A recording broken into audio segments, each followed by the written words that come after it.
கர்த்தருடைய பரிசு நாமத்துக்கு ஸ்தோத்திரம். கிறிஸ்துவுக்குள் அன்பான சகோதர சகோதரிகள் அனைவருக்கும் ஆண்டவராகிய இயேசு கிறிஸ்து நாமத்தினாலே அன்பின் வாழ்த்துக்களை தெரிவித்துக் கொள்கிறோம். விசேஷமாக இந்த டெலிவரன்ஸ் நியூஸ் சேனல்லே நடக்கக்கூடிய இந்த வேத கலந்துரையாடல் நிகழ்ச்சிக்கு உங்களை அன்போடு நாங்கள் வரவேற்கிறோம். தினந்தோறும் சரியாக 9 மணி முதல் 10 மணி வரைக்கும் தொடர்ந்து திங்கள் முதல் வெள்ளி வரை இந்த நிகழ்ச்சி நடைபெற்று கொண்டிருக்கிறது. இந்த நிகழ்ச்சிக்கு நாங்கள் மீண்டுமாக உங்களை அன்போடு வரவேற்கிறோம். இதில் ஃபேஸ்புக்கில் இந்த லைவில் இணைந்து கொண்டிருக்கிற ஒவ்வொருவரும் தயவாய் இதை உங்களுடைய ஃப்ரெண்ட்ஸுக்கும் ஷேர் பண்ணுங்கள். உங்களுடைய டைம்லைன்லேயும் இப்போவே நீங்கள் லைவில் வந்திருக்கிறவங்க உங்களுடைய டைம்லைனில் இதை ஷேர் என்ற ஆப்ஷன் கொடுத்து ஷேர் பண்ணலாம். உங்களுடைய குரூப்ஸ் உங்கள் டைம்லைன் மாத்திரமல்ல, நீங்கள் மெம்பராக இருக்கக்கூடிய குரூப்ஸுக்கும் இதை தயவாய் ஷேர் பண்ணுங்கள். இதுவும் ஒரு மிகப்பெரிய ஊழியம். இந்த டெலிவரன்ஸ் நியூஸ்லே நாம் தொடர்ந்து ஒவ்வொரு நாளும் வித்தியாசமான தலைப்புகளிலே நாம் இப்பொழுது செய்திகளை கேட்டுக்கொண்டிருக்கிறோம், கேள்விகளை கேட்டுக்கொண்டிருக்கிறோம். கர்த்தர் நல்லவர். தொடர்ந்து நீங்கள் கேள்வி கேட்கும்படி உங்களை அன்பாக நாங்கள் உற்சாகப்படுத்துகிறோம். கர்த்தர் நல்லவர். இன்றைக்கும் ஒரு புதியதொரு தலைப்பிலே நாம் இன்றைக்கு இந்த ஒரு செய்தியை நாம் கேட்க இருக்கிறோம். கர்த்தர் நல்லவர். இன்றைக்கு இந்த தலைப்பு ரொம்ப மிக முக்கியமான தலைப்பு. ஓகே, அது சம்பந்தமாக நாம் ஒரு முன்னுரையை வழங்கிவிட்டு நாம் ஜெபித்து விட்டு அதை ஆரம்பிக்க இருக்கிறோம். அதுக்குள்ள நிறைய ஃப்ரெண்ட்ஸ் இதில் ஜாயின் பண்ணி கொண்டிருக்கிறார்கள். அவர்கள் ஜாயின் பண்ணுற வரைக்கும் ஒரு முன்னோட்டத்தை கொடுக்கலாம். உங்கள் எல்லாருக்கும் தெரியும், ஒன்று எங்கள் ஜாதியே, ஒன்று எங்கள் நீதியே, உழைக்கும் மக்கள் யாவரும் ஒருவன் பெற்ற மக்களே என்ற பாடலாம் கேள்விப்பட்டிருப்போம். ஆண்டவர் படைத்த ஒரே ஜாதி, அந்த மனித ஜாதி முதலாக ஆதாம் ஏவாள் என்கிற 2 பேரை தான் படைத்தார். இந்த வேதத்தை நம்புகிற நம் அனைவருக்கும் தெரியும். ஆனாலும் இன்றைக்கு நாம் வாழ்ந்து கொண்டிருக்கக்கூடிய இந்த காலகட்டத்திலே சாதி என்ற சாபக்கேடு நம் சமுதாயத்தை ஆட்டி படைத்துக் கொண்டிருக்கிறது. அன்பை பகிர வேண்டிய மக்கள் எல்லாம் இன்றைக்கு இந்த சாதி ஆணவத்தை கொண்டு வாழ்கிற கூட்டம் இந்த லோகத்தில் இருந்து கொண்டிருக்கு. விசேஷமாக நம்முடைய இந்திய தேசத்தில் இருந்து கொண்டிருக்கிறது. உங்களுக்கே தெரியும், நம்முடைய புனிதமான பரிசுத்தமான வேதாகமம், நம்முடைய கிறிஸ்தவம் என்றைக்குமே சாதியை மையப்புள்ளியாக வைத்து அல்ல, கிறிஸ்தவத்தில் சாதி வேறுபாடே இல்லை என்பதை முதலாவதாக நாம் புரிந்து கொள்ள வேண்டும். அப்படி என்றால் இது எங்கிருந்து வருகிறது? மாற்று மதத்திலிருந்து, விசேஷமாக இந்து மதத்திலிருந்து இந்த சாதி என்ற சாக்கடை மனிதனுக்குள்ளே ஒட்டி கொண்டு கிறிஸ்தவனான பிறகும் கூட அந்த அழுக்கை நீக்காமல் அதையும் கிறிஸ்தவத்துக்குள்ளே புகுத்தி இன்றைக்கு கிறிஸ்தவத்துக்குள்ளேயும் இந்த சாதிய வேறுபாடுகள் இன்றைக்கு நிறைய மலிந்து கிடப்பதை பார்க்கும்போது உள்ளபடியே மிகவும் வருத்தம் அடைகிறோம். அதனாலே இது சம்பந்தமாக இப்படி சாதிகள் கிடையாது கிறிஸ்தவத்தில் என்று சொன்ன பொழுதிலும் சில வேதத்தினுடைய அதிமேதாவிகளாக இருக்கக்கூடிய சிலர் வேதத்திலிருந்து சில வசனங்களை காட்டி நாம் சார்ந்திருக்கக்கூடிய சாதியிலே பெண் எடுக்கலாம் என்றெல்லாம் சொல்லி கொண்டிருக்கிற ஒரு நிலைமை, பரிதாப நிலைமை கிறிஸ்தவத்துக்கு வந்திருக்கிறது. அதை நேரடியாகவே நான் கண்கூடாகவே ஃபேஸ்புக்லேயே பார்த்திருக்கிறேன். அதை ஆதரிக்கக்கூடிய கிறிஸ்தவர்களும் இருக்கிறார்கள். அதான் ஆச்சரியமாக இருக்கிறது.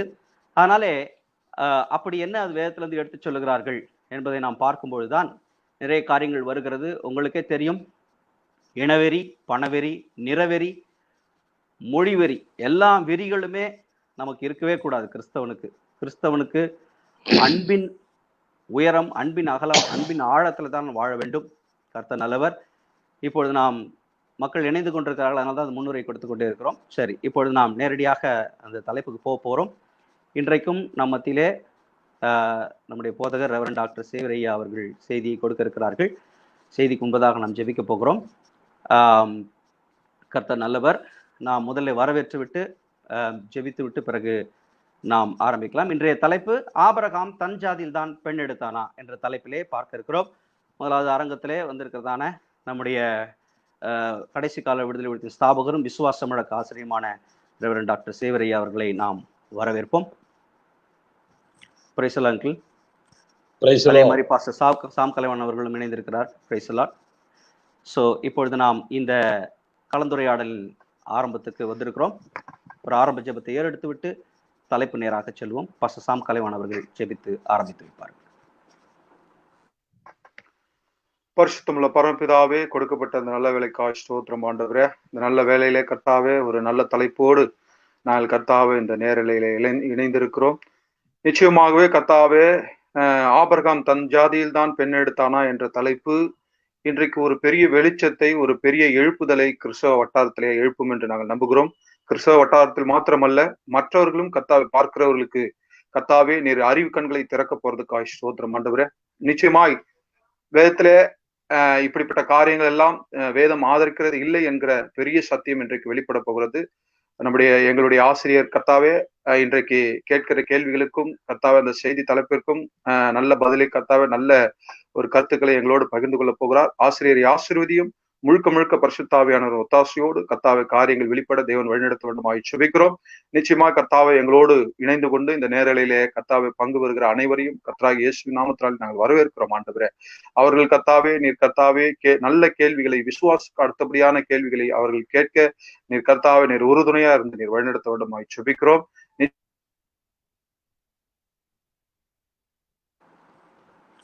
ஸ்தோத்திரம். கர்த்தர் தொடர்ந்து வழிநடத்துவாராக. கர்த்தாவே இந்த தலைப்புக்குள்ளாக வழிநடத்தி நிச்சயம் ஒரு நல்ல மாற்றத்தை பெற எங்கள் தேவன் வழிநடத்த வேண்டுமாய் செபிக்கிறோம். துதிகன மகிமை எல்லாம் ஒருவருக்கே செலுத்துவோம். இயேசுவின் மூலம் ஜெபித்தோம், ஜெபம் கேட்டீர் நல்ல பிதாவே. ஆமென். ஆமென். ஆமென். ஆமென். ஆமென்.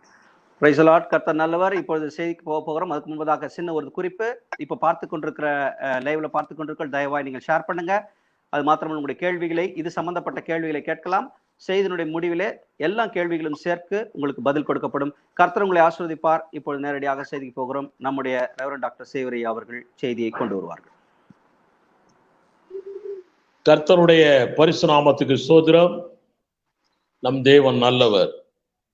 இன்றைய தேவ செய்தி, ஆபிரகாம் தன் ஜாதியில் தான் பெண் எடுத்தானா? ஆபிரகாம் தன் ஜாதியில் தான் பெண் எடுத்தானா?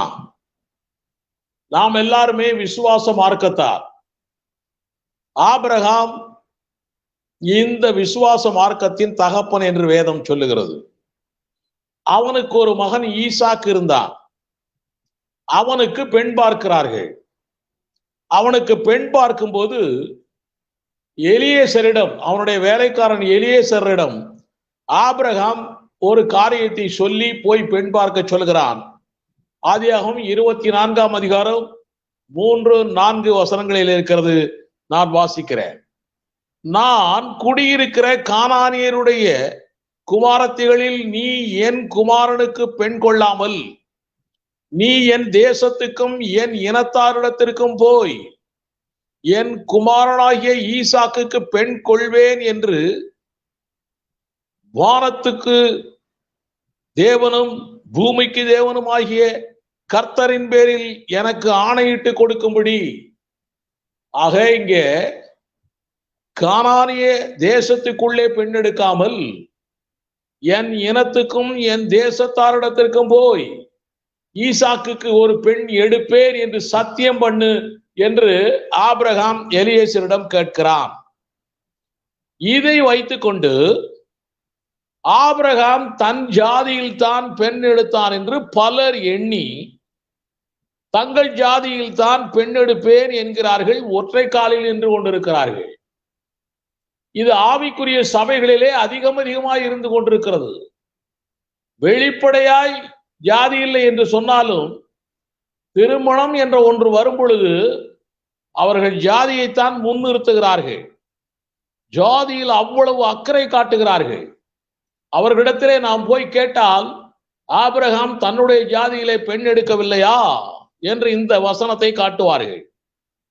ஒரு முறை ஒரு 25 வருஷங்களுக்கு முன்னாலே சுமார் நான் பிஎஸ்என்எல்லிலே டெலிபோன் டிபார்ட்மெண்டிலே ஜூனியர் இன்ஜினியராக இருக்கும் பொழுது, அந்த காலத்துல எல்லாம் யார் வீட்டிலையும் டெலிபோனே இருக்காது. 1-2 வீடுகளில் தான் டெலிபோன் இருக்கும், லேண்ட்லைன். அப்பொழுது எங்களுடைய வீட்டுக்கு ஒருவர் போன் பண்ண வந்தார். போன் பண்ணி முடித்த உடனே அவரிடத்திலே நான் கேட்டேன், ஐயா, அவருடைய பேச்சை பார்த்தா அவர் ஒரு கிறிஸ்தவர் போல தெரிந்தது. அதனால ஐயா நீங்கள் கிறிஸ்டினான்னு கேட்டேன். அவர் சொன்னாரு, ஆமா நான் நாடார் கிறிஸ்டின்னாரு. எனக்கு உடனே தூக்கி போட்டது. அப்பதான் நான் ரட்சிப்புக்குள்ள வந்திருக்கிறேன். அப்பதான் கொஞ்சம் கொஞ்சமாய் சத்தியத்தை படித்துக் கொண்டிருக்கிறேன். இவர் நாடார் கிறிஸ்டியன் சொன்னாரு. சொன்ன உடனே எனக்கு ஒரு எண்ணம் வந்தது, இப்படியெல்லாம் கிறிஸ்டியன் இருக்கிறாங்களா என்று நான் வேதத்தை படிக்க ஆரம்பித்தேன். இதெல்லாம் எதிலிருந்து வருகிறது? ஆபிரகாம் சொன்ன வார்த்தையை வைத்து அவர்கள் நிதானிக்கிறதை வைத்து வரக்கூடிய காரியங்களாய் இருக்கிறது. ஆபிரகாமுடைய காரியத்தை வைத்து இப்படியாய் ஜாதியிலே அக்கறை காட்டுகிற கிறிஸ்தவர்கள், நான் கிறிஸ்தவர்களை பற்றியே தான் சொல்லிக் கொண்டிருக்கிறேன். ஜாதியிலே அக்கறை காட்டுகிறவர்கள் கிறிஸ்தவர்கள். நம்முடைய விசுவாச மார்க்கத்தின் தகப்பன் ஆபிரகாம் பெண் வீட்டாருக்கு சீதனம் கொடுத்தானே, அதே போல் நானும் கொடுப்பேன், பெண் வீட்டுக்கு சீதனம் கொடுப்பேன் என்று மட்டும் சொல்ல மாட்டேன் என்கிறார்களே. காரணம் என்ன? பெண் வீட்டாரிடமிருந்துதான் வாங்குவேன் என்று ஒற்றை காலிலே நிற்கிறார்களே. ஏன்? சீதனம் மட்டும் உங்களுடைய இஷ்டப்படி, பெண்ணெடுக்க ஜாதி மட்டும் ஆபிரகாமுடைய இஷ்டப்படியா? இதை இன்றைக்கு நாம் கொஞ்சம் அதிகமாய் சிந்திக்க போகிறோம். ஆபிரகாம் செய்ததுதான் என்ன? இதை முதலிலே நாம் சிந்திக்க வேண்டும். சென்னையிலே சைதாப்பேட்டையில 2 ஜாதிக்கு, உயர்ந்த ஜாதி தாழ்ந்த ஜாதி, 2 ஜாதிக்கும் 2 சபைகள் இருக்கின்றன. தாழ்ந்த ஜாதிக்கு இருக்கக்கூடிய சபையிலே தாழ்ந்த ஜாதிக்காரன் தான் போவான். உயர்ந்த ஜாதிகள் இருக்கக்கூடிய சபைகளிலே உயர்ந்த ஜாதிக்காரர்கள் தான் போகிறார்கள். இப்படிப்பட்ட சபைகள் சென்னையிலே இருக்கிறது, சைதாப்பேட்டையில இருக்கிறது. நம்முடைய வேதம் 3 விதமான மனித பிரிவுகளை குறித்து காட்டுகிறது. 1 கொரிந்தியர் 10ஆம் அதிகாரம் 33ஆம் வசனத்தை வாசித்தோம் என்றால், 1 கொரிந்தியர் 10:33, நீங்களும் யூதருக்கும் கிரேக்கருக்கும் தேவனுடைய சபைக்கும் இடரல் அற்றவர்களாய் இருங்கள். 3 பிரிவினரை பற்றி சொல்லப்பட்டிருக்கிறது. யூதருக்கும், யூதர்கள், யூத இனம். கிரேக்கருக்கும், தமிழ்ல கிரேக்கர்னு போட்டிருக்காங்க, ஆக்சுவலா ஆங்கிலத்திலையும் ஒரிஜினலையும் பார்த்தா புறஜாதிகள், ஜென்டைல்ஸ். புறஜாதிகளுக்கும், 3வது தேவனுடைய சபைக்கும். ஆக 3 விதமான மனித பிரிவுகள் தான் இருக்கிறதாய் நம்முடைய வேதம் திட்டமும் தெளிவுமாய் சொல்லுகிறது. யூத மக்கள், புறஜாதி மக்கள், கிறிஸ்தவ சபையார். இந்த 3 இன பிரிவுகளை தவிர வேறே எந்த ஜாதி பிரிவுகளும் தேவன் உருவாக்கவில்லை. அவைகள் அப்படி இந்த காலத்திலே உருவாகி இருக்கிறது. அது மனிதனுடைய உருவாக்கம். இந்த 3 இனப்பிரிவுகளை பற்றி ஒரு காரியம் உங்களுக்கு சொல்லுகிறேன். ஆதியிலே தேவன் ஆதாம் ஏவாளை உருவாக்கும் பொழுது ஒரே இனம்தான், ஒரே இனத்தை தான் உருவாக்கினார். தேவனுடைய பிள்ளைகளை தான் உருவாக்கினார். அந்த பிள்ளைகள் பிசாசின் பிள்ளைகளாய் மாறின பிற்பாடு தேவ இனம் பாவ இனமாய் பிசாசின் இனமாய் மாறிவிட்டது. ஆக 2 இனங்கள் தான் இருந்தன. தேவகுமாரர்கள், மனுஷகுமாரர்கள் என்று சொல்லி 2 இனங்கள் தான் இருந்தன. இது நோவா காலம் வரைக்கும் 2 இனங்கள் தான் இருந்தன. நோவா காலத்திலே ஜலப்பிரளயம் முடிந்த ஒருபாடு பாபேல் கோபுரம் கட்டுகிறார்கள் அந்த காலத்து மக்கள். ஆதியாகமம் 11ஆம் அதிகாரத்தில் படித்தோம் என்றால் தெரியும். தேவனுக்கு மிஞ்சி போக வேண்டும் என்று சொல்லி அவருடைய எண்ணங்கள் ஓடிக்கொண்டிருக்கிறது. இப்படி ஒரு எண்ணங்கள் எல்லாம் வரக்கூடாது என்று சொல்லி தேவன் வானத்திலிருந்து இறங்கி வந்து அவர்களுடைய பாஷைகளை தாறுமாறாக்கினார். பாஷைகள் மாறியது. நோவா காலம் பாபேல் கோபுரம் வரைக்கும் ஒரே பாஷை தான் இருந்தது. ஒரே பாஷை இருந்தது என்றால் ஒரே இனம்தான் அவர் படைக்கப்பட்ட இனம். அது பாவ இனம், தேவ இனம் என்று 2 பகுதியாய் இருந்தது. அவ்வளவுதான் இருந்தது. அதற்கு பிறகு தேவன் பாஷைகளை பிரித்த பிற்பாடு அவர்கள் எல்லாரும் அவரவர்களுக்கு தெரிந்த பாஷை உள்ளவர்களோடு சேர்ந்து கொண்டு கூட்டம் கூட்டமாய் உலகம் முழுவதும் பரவி போய்விட்டார்கள். ஆங்காங்கே அந்தந்த பாஷை உள்ளவர்கள் ஆங்காங்கே வாழ ஆரம்பித்தார்கள். ஒவ்வொரு பாஷைக்காரர்களுக்கும் ஒவ்வொரு கலாச்சாரம், பண்பாடு, நாகரிகம் எல்லாமே இருந்தன. இந்த கலாச்சாரம், பண்பாடு, நாகரிகம் எல்லாம் மொழியின் அடிப்படையிலே வருகிறது. இதைத்தான் அந்த இனத்தார் என்று சொல்லுகிறோம். இதைத்தான் பேரறிஞர் அண்ணா சொல்லுவார், மொழியின் அடிப்படையிலே தான் இனங்கள் உருவாகின்றன என்று சொல்லுவார். தமிழ் மொழியினுடைய அடிப்படையிலே தமிழ் இனம், தெலுங்கு மொழி அடிப்படையிலே தெலுங்கு இனம், இப்படி ஒவ்வொரு இனங்கள் உருவாகின்றன. ஒவ்வொருவருக்கும் பண்பாடுகள், நாகரிகங்கள், கலாச்சாரங்கள் வித்தியாசமாய் இருக்கின்றன என்று அண்ணா சொல்லுவார். ஆக பாபேல் கோபுரத்துக்கு பிறகு இனங்கள் தனித்தனியாய் வந்து கொண்டிருந்தன. பாஷைகளினால் இனங்களுடைய பிரிவுகள் வந்தன. இனம் வேறு, ஜாதி வேறு.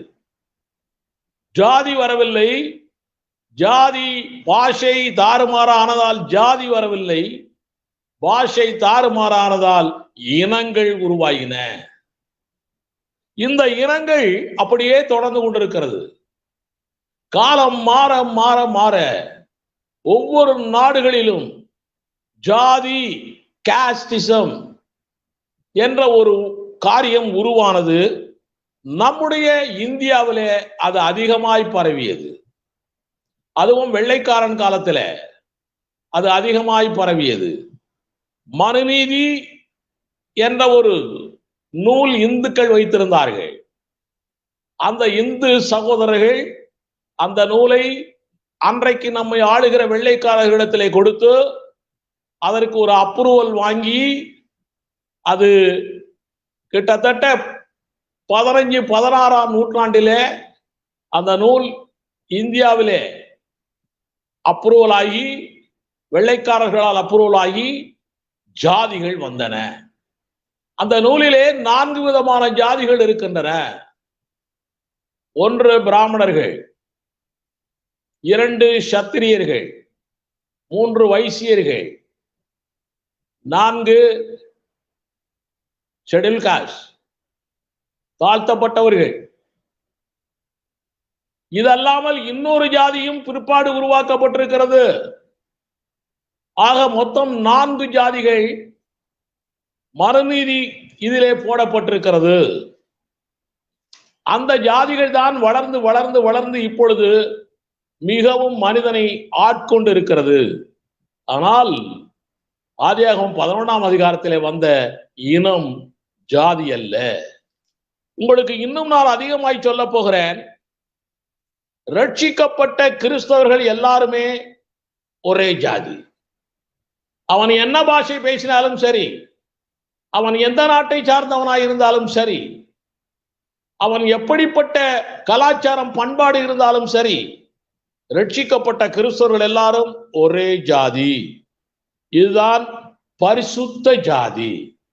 இதைத்தான் 1 பேதுரு 2ஆம் அதிகாரம் 9ஆம் வசனத்திலே நம்முடைய பேதுரு சொல்லுகிறார், நீங்களோ உங்களை அந்தகாரத்திலிருந்து தம்முடைய ஆச்சரியமான ஒளியினிடத்திற்கு வரவழைத்தவருடைய புண்ணியங்களை அறிவிக்கும்படிக்கு தெரிந்து கொள்ளப்பட்ட சந்ததியாகவும் ராஜரீகமான ஆசாரிய கூட்டமாகவும் பரிசுத்த ஜாதியாயும் அவருக்கு சொந்த ஜனமாயும் இருக்கிறீர்கள். பரிசுத்த ஜாதி கிறிஸ்தவ ஜாதி, சொந்த ஜனம் கிறிஸ்தவ ஜாதி. அவன் எந்த மொழி பேசினாலும் சரி, எந்த இனத்தை சார்ந்தவனாய் இருந்தாலும் சரி, எந்த நாட்டை சார்ந்தவனாய் இருந்தாலும் சரி, எந்த கலாச்சாரம் உள்ளவனாய் இருந்தாலும் சரி, அவருக்கு சொந்தமான ஜாதி அவருடைய ஜாதி. அப்போ தாழ்த்தப்பட்டவன் என்று ஒருவனை நீ கிறிஸ்தவனை சொன்னாய் என்றால் உன் தேவன் இயேசு கிறிஸ்துவும் தாழ்த்தப்பட்டவராய் மாறுகிறார். உன்னை அறியாமலே ஒரு பெரிய பாவம் செய்து கொள்ளுகிறாய். ஆக தேவ ஜாதி அது பரிசுத்த ஜாதி, அவருக்கு சொந்தமான ஜனம் என்று எழுதப்பட்டிருக்கிறது. இதிலே ஒரு காரியம் எனக்கு ரொம்ப பிடித்திருக்கிறது. ராஜரீகமான ஆசாரிய கூட்டம் என்று நம்மை பற்றி சொல்லப்பட்டிருக்கிறது. ராஜரீகமான ஆசாரிய கூட்டம். ஆசாரியர்கள் என்று சொன்னாலே இந்து சம்பிரதாயப்படி பிராமணர்கள் தான், பார்ப்பனர்கள் தான் ஆசாரிய ஊழியம் செய்வார்கள். அந்த ஆசாரிய ஊழியத்திற்கு நம்மை கொண்டு போய் இணைத்திருக்கிறார் தேவன். எல்லாரையும் இணைத்திருக்கிறார். உலகத்தில் உள்ள அத்தனை பேரையும் அந்த ஆசாரிய ஊழியத்திற்கு இணைத்திருக்கிறார். அதுவும் சாதாரண ஆசாரிய ஊழியம் அல்ல, ராஜரீகமான ராயல் பிரிஸ்ட்ஹுட் என்று எழுதப்பட்டிருக்கிறது. இதை வைத்துதான் நாம் எல்லாருமே பிராமணர்களாய் மாறிவிட்டோம் என்று சொல்லி, நாம் எல்லாரும் கிறிஸ்தவர்கள் எல்லாருமே பிராமணர்கள் என்ற ஒரு செய்தியை என்னுடைய ஆராய்ச்சி புத்தகத்தில் எழுதியிருக்கிறேன். அதை படித்துவிட்டு ஒருத்தர் கேட்டார், நீ கருப்பாய் இருக்கிறாயே, நீ எப்படி பிராமணனாய் மாறுவாய் என்று கேட்டார். அதற்கு நான் சொன்னேன், நான் கருப்பு பிராமணன் என்று பெருமையாய் சொன்னேன். என் தேவன் நம்மை அப்படி ராஜரீகமான ஆசாரிய கூட்டமாய் உயர்த்தி இருக்கிறார். உலகத்திலே, இந்தியாவிலே, மனுநீதி சட்டத்திலே எப்படித்தான் ஜாதிகள் வந்தாலும் சரி, நமக்கு அதை பற்றி கவலை இல்லை. நமக்கு கிறிஸ்தவத்திலே தேவன் வைத்திருக்கிறார். கிறிஸ்தவர்கள் எல்லாரும் ஒரே ஜாதி, பரிசுத்த ஜாதி, அவருடைய சொந்த ஜாதி. ஆபிரகாமை பற்றி வருவோம். இப்பொழுது ஆபிரகாம் வாழ்ந்த இடம் கானானியர் வாழ்ந்த இடம். கானானியர்கள் எப்படிப்பட்டவர்கள்? அவர்கள் எல்லாரும் தேவனை விசுவாசிக்காதவர்கள்.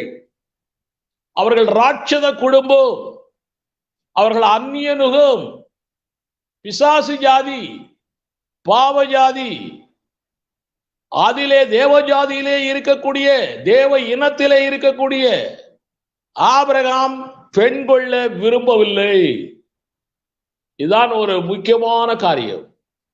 அந்த கானானியர்கள் அழகா இருப்பார்கள், அழகான பெண்களை கூட திருமணம் முடிக்க விரும்பவில்லை ஆபிரகாம்.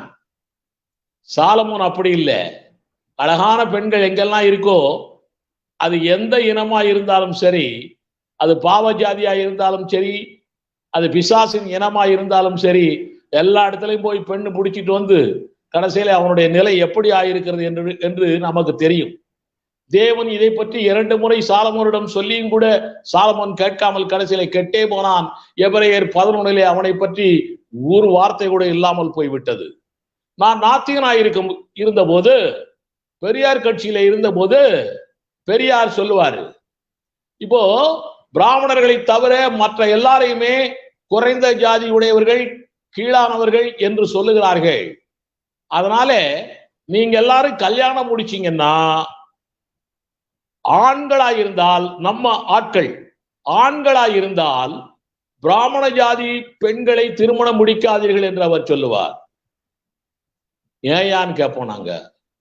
அவர் சொல்லுவாரு, நீ பிராமண ஜாதி பெண்ணை கல்யாணம் முடிச்சிட்டீங்கன்னா அவங்க சைடு போயிருவ, நீ சாலமோன் போன மாதிரி.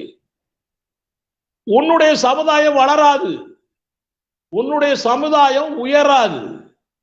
அதனால நீ IAS கூட IPS கூட ஆயிருக்கலாம், நீ அந்த பிராமண பெண்களை முடிக்கக்கூடாது, உயர்ந்த ஜாதி பெண்களை முடிக்கக்கூடாது என்று அவர் திட்டம் தெளிவாய் சொல்வார். அவர் கேட்டார் எங்களை பார்த்து. நாங்கள் கல்லூரியில படிக்கும் பொழுதெல்லாம் எந்த ஒரு உயர்ந்த ஜாதியை சார்ந்த பிராமணர்கள், தாழ்ந்த ஆண்கள், தாழ்ந்த ஜாதியை சார்ந்த ஒரு பெண்ணை திருமணம் முடிக்கிறார்களா, கோடியில 1 என்று வேண்டுமானால் இருக்கலாம். அப்படி அவர்கள் தாழ்ந்த ஜாதி பெண்ணை முடிப்பதே இல்லை.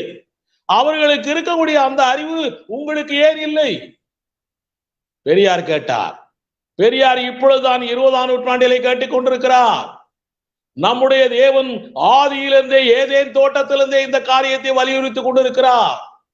கலாத்தியர் 3ஆம் அதிகாரத்தில் 27, 28 வசனங்களை எல்லாம் பார்த்தால், ஆண் என்றும் இல்லை, பெண் என்றும் இல்லை, அடிமை என்றும் இல்லை, பெரிய ஆள் என்றும் இல்லை, எல்லாரும் ஒன்று, கிறிஸ்துவுக்குள் நாம் எல்லாரும் ஒன்று என்று எழுதப்பட்டிருக்கிறது.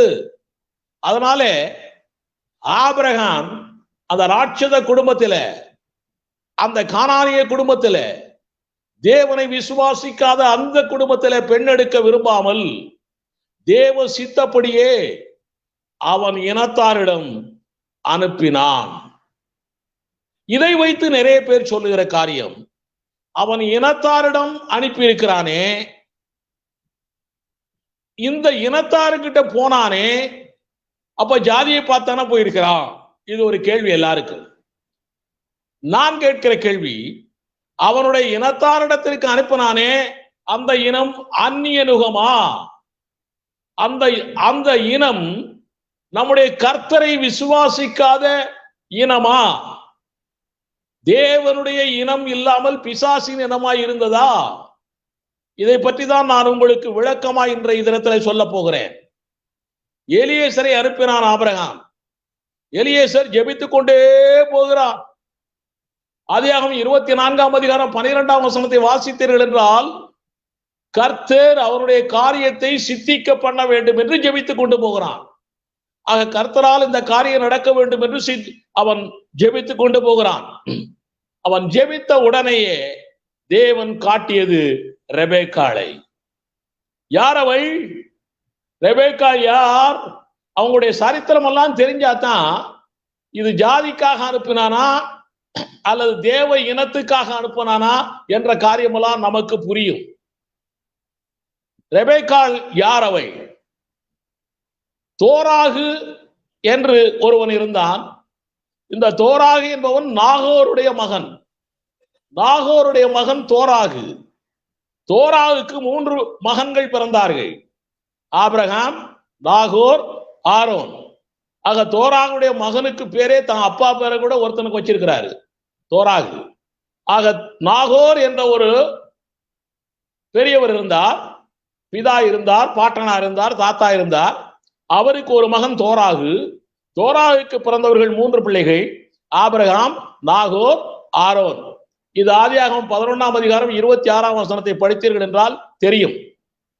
அந்த தாத்தா பெயர் உள்ள ஆபிரகாமுடைய சகோதரனாகிய நாகோர், அந்த நாகோரின் பேத்திதான் ரெபேக்காள். நாகோர் தோராகுடைய அப்பா. நாகோர் அந்நிய தெய்வங்களை வணங்கினவன், வேதம் திட்டமாய் சொல்லுகிறது. அந்த நாகோர் அந்நிய தெய்வங்களை வணங்கினவன். ரெபேக்காளுடைய தாத்தா இருக்கிறாரே நாகோர், ஆபிரகாமுடைய சகோதரன். இவன் எப்படிப்பட்டவன் என்று நாம் பார்க்கலாம். இப்போ ஆதியாகமம் 31ஆம் அதிகாரம் 53ஆம் வசனத்திலே யாக்கோபு சொல்வதை பாருங்கள். ஆபிரகாமின் தேவனும் நாகோரின் தேவனும் அவர்கள் பிதாக்களின் தேவருமாய் இருக்கிறவர் நமக்குள்ளே நடு நின்று நியாயம் தீர்ப்பாராக. அப்போ ஆபிரகாமின் தேவனும் நாகோரின் தேவனும் அவர்கள் பிதாக்களின் தேவனுமாய் இருக்கிறவர் நமக்குள்ளே நடு நின்று தீர்ப்பாராக. அப்ப ஆபிரகாமின் தேவனும் நாகோரின் தேவனும் ஒரே தேவன், நம்முடைய கர்த்தர் என்று யாக்கோபு சொல்லுகிறார். இதுல ஒரு காரியம் நிறைய பேருக்கு குழப்பங்கள் உருவாகிறதே நம்ம ஆட்களால் தானே. அவர்கள் கேட்கிற கேள்வி, அவர்கள் பிதாக்களின் தேவனாய் இருக்கிறார் என்று எழுதப்பட்டிருக்கிறதே, அவங்க தாத்தா நாகோர் அவர் தெய்வ பக்தி இல்லாமல் அந்நிய தெய்வங்களை வணங்கினவனாயிற்றே, பிதாக்களின் தேவனாய் இருக்கிறவர் என்று எழுதப்பட்டிருக்கிறதே. அப்படி என்றால் அது அந்நிய தெய்வமும் நம்முடைய கர்த்தரும் இணைந்து யாக்கோபு சொல்லுகிறானா? யாக்கோபு அப்படி சொல்லுவானா? நம்முடைய தெய்வம் வேற அந்நிய தெய்வம் வேற என்று அறிந்தவனாயிற்றே. அதை ஆங்கிலத்திலே படியுங்கள், மூல பாஷையிலே படியுங்கள். ஆங்கிலத்தில் எழுதப்பட்டிருக்கிறது God of their father. சிங்குலர்ல எழுதப்பட்டிருக்கிறது, ஒருமையிலே. God of their fathers என்று எழுதவில்லை. ஆபிரகாம் நாகோரின் அப்பா, அவருக்கு உள்ள தெய்வம் தான் இந்த கர்த்தர் என்று எழுதப்பட்டிருக்கிறது. அப்போ யார் அந்த ஃபாதர்? அவர்தான் பாட்டனார் நாகோருடைய மகன், ஆபிரகாமுடைய அப்பா தோராகு. ஆக தோராகு, அவன் பிள்ளைகள் ஆபிரகாம், நாகோர், எல்லாருடைய தேவனும் கர்த்தர் என்று சொல்லப்பட்டிருக்கிறது. எப்படி தோராகுடைய தேவனும் கர்த்தரா? இது ஒரு பெரிய கேள்வி. நாகோருடைய தேவனும் கர்த்தரா? இது ஒரு பெரிய கேள்வி. இந்த கேள்விக்கு வேதமே விடை கொடுக்கிறது. நான் உங்களுக்கு சொல்லுகிறேன், கேட்டுக்கொள்ளுங்கள். ஆபிரகாமை தேவன் அழைத்தார். ஆபிரகாமை தேவன் அழைத்திருக்கிறார். ஆதியாகமம் ஆதியாகமத்துல இது அப்போஸ்தலர் நடவடிக்கையில 7ஆம் அதிகாரத்திலே சொல்லப்பட்டிருக்கிறது. 2 முதல் 4 வசனங்களை வாசிக்கிறேன். அதற்கு அவன், சகோதரரே, பிதாக்களே கேளுங்கள். நம்முடைய பிதாவாகிய ஆபிரகாம் காரான் ஊரிலே குடியிருக்கிறதற்கு முன்னமே மெசபதோமியா நாட்டிலே இருக்கும் பொழுது மகிமையின் தேவன் அவனுக்கு தரிசனமாகி, உன் தேசத்தையும் உன் இனத்தையும் விட்டு புறப்பட்டு நான் உனக்கு காண்பிக்கும் தேசத்துக்கு வா என்றார். அப்பொழுது அவன் கல்தேயர் தேசத்தை விட்டு புறப்பட்டு காரானூரிலே வாசம் பண்ணினான். அவனுடைய தகப்பன் மரித்த பின்பு அவ்விடத்தை விட்டு நீங்கள் இப்பொழுது குடியிருக்கிற இந்த தேசத்திற்கு அவனை அழைத்து கொண்டு வந்து குடியிருக்கும்படி செய்தார். ஆக மெசபதோமியா என்ற ஒரு பெரிய தீவு போல ஒன்று இருக்கிறது. அதிலே காரானூர் என்று இருக்கிறது. அதைத்தான் ஆரான் என்றும் சொல்லப்படுகிறது. ஊர் என்ற ஒரு தேசம் இருக்கிறது. ஊர் என்ற தேசம்தான் கல்தேயருடைய தேசம். அந்த கல்தேயருடைய தேசத்திலிருந்து, ஊர் என்ற தேசத்திலிருந்து அழைக்கப்பட்டு ஆபிரகாம் இந்த காரானூருக்கு, ஆரானுக்கு வந்தான் என்று நாம் பார்க்கிறோம். ஆக ஆபிரகாமை தேவன் அழைத்தார். ஆனால் உங்களுக்கு இன்னொரு காரியத்தை சொல்லுகிறேன். ஆதியாகமம் 11ஆம் அதிகாரம் 31ஆம் வசனத்தை வாசிக்கும்படி கேட்கிறேன். நான் வாசிக்கிறேன், வாசிங்க. நான் வாசிக்கிறேன் பாருங்க. தோராகு யாரு? ஆபிரகாமுடைய அப்பா. தோராகு தன் குமாரனாகிய ஆபிரகாமையும் ஆரானுடைய குமாரனும் தன் பேரனுமாயிருந்த லோத்தையும் தன் குமாரன் ஆபிரகாமுடைய மனைவியாகிய தன் மருமகள் சாராயையும் அழைத்து கொண்டு அவர்களுடனே ஊர் என்கிற கல்தேயருடைய பட்டணத்தை விட்டு கானான் தேசத்துக்கு போக புறப்பட்டான். அவர்கள் ஆரான் மட்டும் வந்தபோது அங்கே இருந்து விட்டார்கள். இதுல இருந்து என்ன தெரியுது? தோராகுதான் இவங்களெல்லாம் அழைத்து கூட்டிக் கொண்டு வந்தான். ஊர் என்ற அந்த கல்தேய பட்டணத்தை விட்டு வெளியே வந்தான் என்று திட்டமும் தெளிவுமாய் இந்த வசனம் சொல்லுகிறது. அப்படி என்றால் தோராகு அந்த கல்தேய பட்டணத்தை விட்டு அவனே இவர்களை எல்லாம் அழைத்து கொண்டு வந்தான் என்று சொல்லப்பட்டிருக்கிறது. அப்படியானால் ஆபிரகாமிடம் சொன்ன வார்த்தையை ஆபிரகாம் தன்னுடைய அப்பாவுக்கு சொல்லி இருக்க வேண்டும். தன்னுடைய அப்பா அந்த வார்த்தையை விசுவாசித்திருக்க வேண்டும். அந்த விசுவாசித்த வார்த்தையின்படியே அந்த தோராகு இவர்களெல்லாம் அழைத்து கொண்டு வந்தான் என்று எழுதப்பட்டிருக்கிறது. ஆக தோராகுவே தேவ அழைப்புக்கு சம்மதப்பட்டு நம் தேவனை நம்பி இவர்களெல்லாம் அழைத்து கொண்டு கானான் போக புறப்பட்டிருக்கிறான். அப்படியானால் ஆபிரகாம் போல தோராகும் கல்தேய பட்டணத்தை விட்டு வெளியே வந்து விட்டதனாலே அவன் விசுவாசியாய் மாறிவிட்டான். ஆமென். அவர்கள் ஆரானிலே தங்கினார்கள்.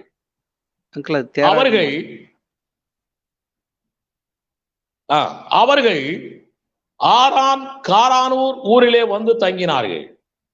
ஊர் என்கிற கல்தேயர் தேசத்தை விட்டு வந்து தங்கினார்கள். ஆக தேராகு நிச்சயமாய் தேவனுடைய மனுஷனாய் மாறி இருக்கிறான் என்று அறிகிறோம்.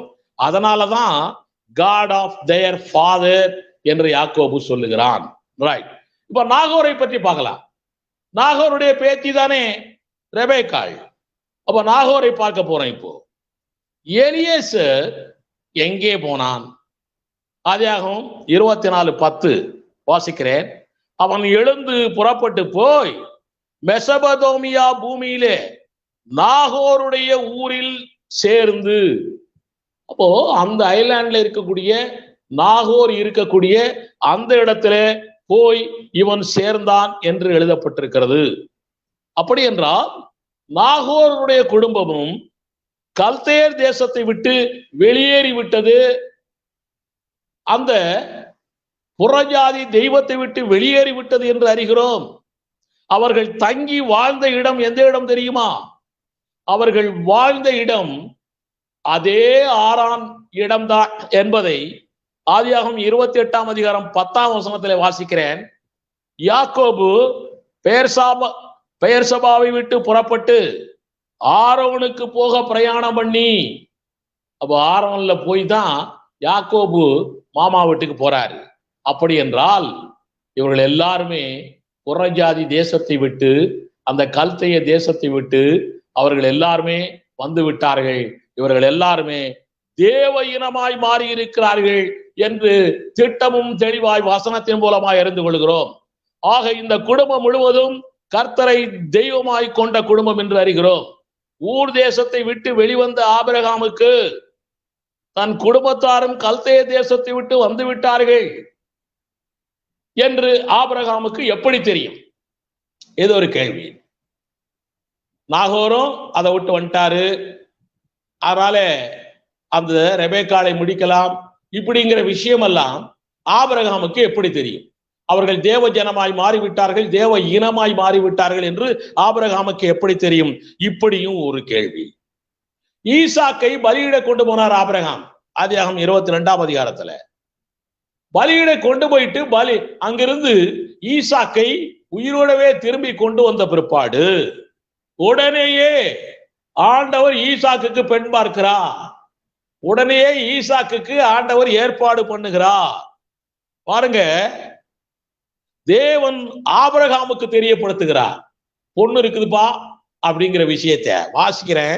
ஆதியாகமம் 22ஆம் அதிகாரம் 20 முதல் 22 வசனங்கள். இந்த காரியங்கள் நடந்த பின்பு, எந்த காரியங்கள்? மோரியாமலை காரியங்கள் எல்லாம் நடந்த பின்பு ஒருவன் ஆபிரகாமிடத்தில் வந்து, மில்காலும் உன் சகோதரனாகிய நாகோருக்கு பிள்ளைகளை பெற்றால் அவர்கள் யாரென்றால், முதற் பேரான ஊஸ், அவன் தம்பியாகிய பூஸ், ஆராமுக்கு தகப்பனாகிய கேமுவேல், கேசேத், ஆசோ, பில்தாஸ், இத்லாப், பெத்துவேல் என்பவர்கள். பெத்துவேல் ரெபேக்காளை பெற்றான் என்று அறிவித்தான். ஆக கர்த்தருடைய இனத்தை, தேவ ஜாதியை, தேவ இனத்தை ஆபிரகாமுக்கும் எலியேசருக்கும் தேவனே வெளிப்படுத்தி இருக்கிறார்.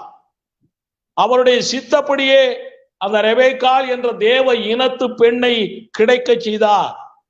இது ஜாதி அடிப்படையில் அல்ல, அந்த காலத்தில் ஜாதியே இல்லை. அதனால் தான் லாபானும் பெத்துவேலும் சொல்லுகிறார்கள், இந்த காரியம் கர்த்தரால் வந்தது என்கிறார்கள். ஆதியாகமம் 24:50. இந்த காலத்துல நம்மாலே போய் பொண்ணு பார்த்துட்டு நம்மாலே எல்லா காரியம் செஞ்சு முடிச்சுட்டு கடைசியில பத்திரிகையில் எழுதுவாங்க, இந்த காரியம் கர்த்தரால் ஆயிற்றுன்னு. அப்படி இல்லை. தேவனே ஏற்பாடு செய்து, தேவனே வெளிப்படுத்தி, தேவனாலே அந்த ரெபேக்காள் கிடைக்க செய்திருக்கிறது. இந்த காரியம் கர்த்தரால் ஆயிற்று என்று லாபானும் பெத்துவேலும் சொல்லுகிறார்கள். ஆக ஆபிரகாம் ஜாதி பார்க்கவில்லை, அந்நிய நுகப்பிணப்பை அவன் வெறுத்தான், தேவ ஜாதியில் தான் பெண் எடுத்தான் என்று உறுதியாய் கூறுகிறோம். நம்முடைய கவிஞர் ஔவையார் சொல்லுகிறார், ஜாதி இரண்டொழியே வேறில்லை சாற்றுங்கால், நீதி வலுவா நெறிமுறையின் இட்டார் பெரியார் இடாதார் இழிகுலத்தார் பட்டாங்கில் உள்ளபடி. இரண்டே ஜாதி, நல்லவன் கெட்டவன். தேவனுடைய பிள்ளை நல்லவன், பிசாசின் பிள்ளை கெட்டவன். ஆக ரெண்டே ஜாதி தான் இருக்கிறது, தேவ ஜாதி பாவ ஜாதி என்று. தமிழ் குலத்தினுடைய கொள்கையே அதுதான். எங்கிருந்தோ வந்த கொள்கை இங்க வந்து கெடுத்திருக்கிறது, அவ்வளவுதான். தமிழ் சமுதாயத்தை கெடுத்திருக்கிறது, அதிலே இருக்கக்கூடிய கிறிஸ்தவ சமுதாயத்தையும் கெடுத்திருக்கிறது. ஆனால் வேதத்திலே அப்படி ஜாதியை பற்றி எல்லாம் இல்லை. ஆக ஜாதி பார்க்கவில்லை, அந்நிய நுகப்பிணைப்பை ஆபிரகாம் வெறுத்தான், தேவ ஜாதியில் தான் பெண் எடுத்தான் என்று மறுபடியும் உறுதியாய் கூறுகிறோம். இந்த செயல் நமக்கு ஒரு திருஷ்டாந்தம். இந்த ஜாதிங்கிற காரியமே பாபிலோன் தேசத்துக்கு அடிமையாய் 70 ஆண்டுகள் போய்விட்டு வந்தார்களே யூதர்கள், அதுக்கு பிறகுதான் ஜாதிங்கிற விஷயமே கொஞ்சம் அங்கேயும் தலை தூக்கிச்சு. சமாரியர்களை ஒரு கீழ் ஜாதி என்று நினைக்கக்கூடிய எண்ணங்கள் வந்தது. நம்ம ஊர்ல மறுநீதி சட்டத்தினாலே இந்த ஜாதிங்கிற உணர்வு வந்தது. அதனால வேதத்திலே ஜாதி இல்லை, ஆபிரகாம் ஜாதி பார்க்கவில்லை. ஆபிரகாம் தன்னுடைய தேவ இனத்தாரோடு பெண் பார்த்தான். நாமும் அப்படியே நம்முடைய தெய்வீக தேவ இனத்தாரோடு நம்முடைய பிள்ளைகளுக்கு பெண் பார்ப்போம், மாப்பிளை பார்ப்போம். நாம் ஆபிரகாமுடைய விசுவாச மார்க்கத்தின் பிள்ளைகளாய் இருக்கிறதுனாலே நமக்குள்ளே ஜாதி இல்லை, வேற்றுமை இல்லை, ஒன்றுமே இல்லை. நம் தேவன் வசனத்தின் மூலமாய் நமக்கு இப்படி சொல்லி இருக்கிறார். அதனால இந்த தேவனுக்கு மேலே ஜாதியே இல்லை என்று அடித்து சொல்லி, மொழிகளினாலே இனங்கள் இருக்கிறது, இனங்களுக்கு வேறுபாடு இல்லை என்று சொல்லி, இப்படி நமக்கு சொல்லிக் கொடுக்கிற ஒரு தெய்வம் உலகத்திலே ஏதும் இல்லை. அப்படி ஏதாவது ஒரு தெய்வம் இருக்கும் என்று யாராவது போனார்கள் என்றால் அப்படிப்பட்டவர்களை எல்லாம் நம்பாதீர்கள். கர்த்தர் நம்மோடு இருக்கிறார். நிச்சயமாய் ஆபிரகாம் தன்னுடைய மகனுக்கு தன்னுடைய ஜாதி என்று சொல்வதை விட தன்னுடைய தேவ இனத்திலே, தெய்வீக இனத்திலே அவன் பெண் எடுத்தான் என்று சொல்லி முடிக்கிறேன். கர்த்தருடைய நாமம் மகிமைப்படுவதாக. ஆமென்.